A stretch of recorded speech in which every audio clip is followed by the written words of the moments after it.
Have you ever had any problems getting your weird instruments working in the frozen wasteland of Norway?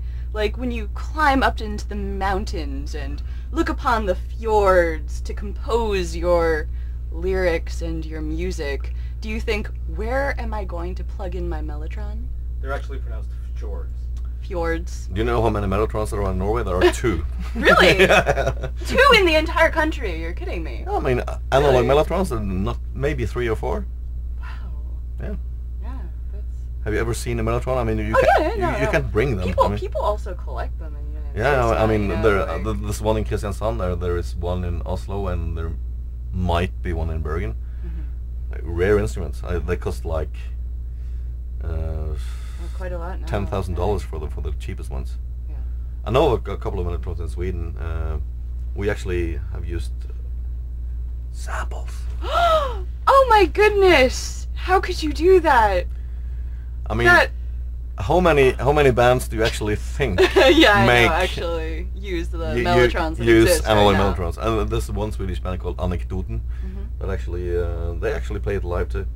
But I mean, there's not an instrument in the world that is so weather sick as the mellotron.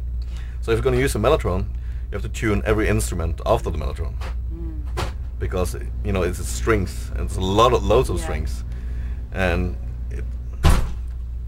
yeah.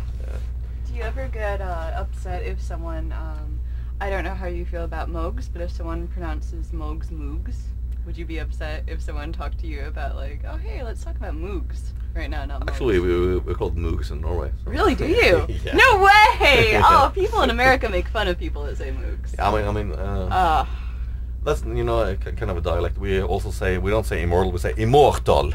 Oh, yeah. well, it's very dramatic of you. You Norwegians. That's a little dialect swung over things. Is everything more... We have about a 5-minute warning. Okay. The Norwegian Liberal Party. The Norwegian Liberal Party? Yeah. There are several. Wait, well, one of them in particular in relation to you guys mentioned something about downloading of music and how they thought that should be legal to download music freely. And I believe I saw a video of several enslaved members capturing a sheep, and I wanted to know if Norwegians are always so gentle with sheep. Yeah. There was a jumping onto the sheep and a scream of "oh yes!" I actually grew up on a farm, so that's the way I catch sheep, running after them and just like and throw them over the fence again. So that's what we do. We just wanted to make a point. The thing was, I mean, it's better to tell people in a serious but yet humoristic way, make a point, instead of some fat record label president telling the youth to don't steal music on it. That doesn't work, So we're asked to join the campaign against illegal downloading and try to explain in a humoristic way, but yet to make a good example.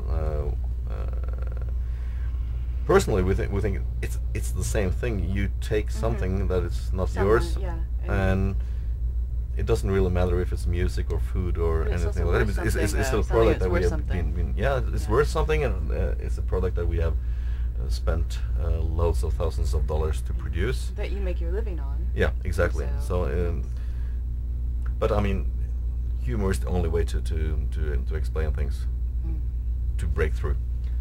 And we got some will always get pissed whatever you do, but I mean, I would say like 80% of the reactions have been positive. Several of your members of the band voiced cartoon characters on the show Metalocalypse. By the way, in you're America. not next to his ear. You have to actually project. Okay, several members of your band voiced characters on an American cartoon show about metal called Metalocalypse. Metalocalypse. Metalocalypse. Did you watch that particular episode, or do you watch any American cartoons, or do you just not give a fuck?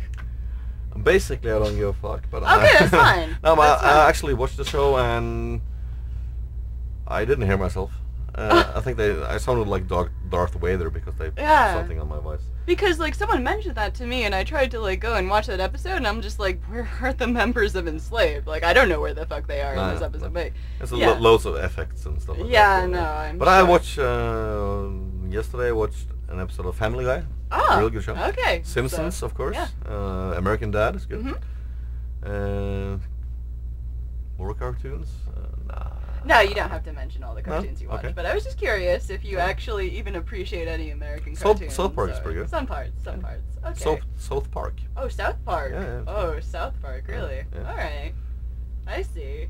Now, I know that your band, I mean, judging from the lyrics and judging from the titles, it's all about sometimes Norse mythology. You guys must really like it a lot.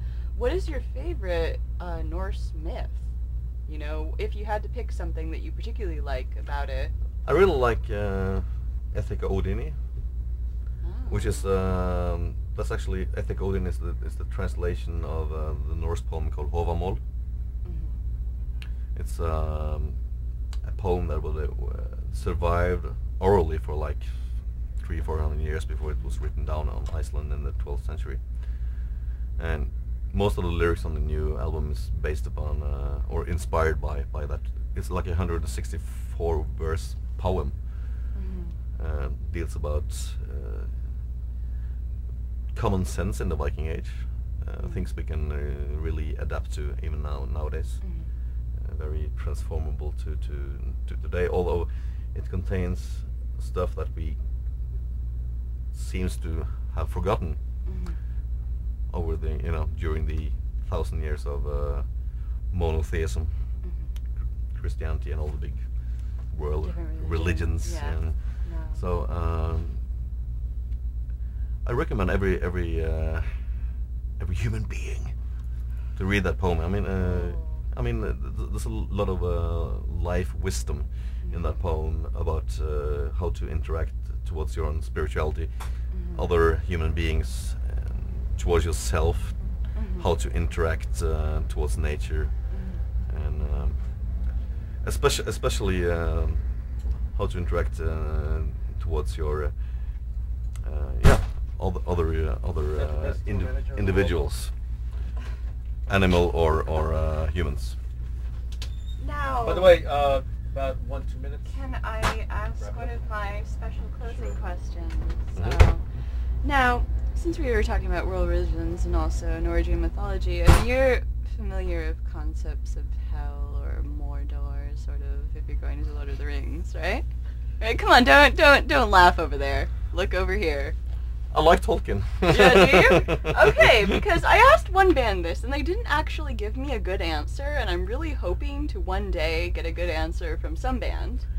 And I wanted to know if you think that Enslaved could simply walk into Mordor.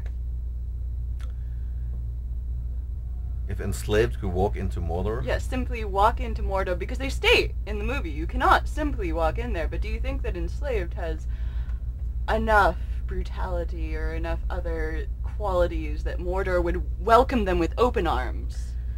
Well, actually I think because, have you met our drummer? No. Oh.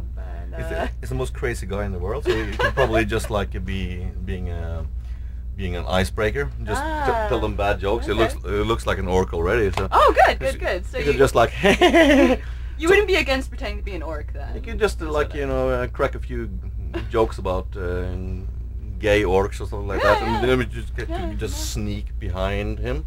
No. And run to the Mountain of Doom and cast a ring into the fires. I mean, I hear Sauron's a pretty nice guy once you get talking to him and whatnot. Yeah, so. we're gonna use him. So you see him.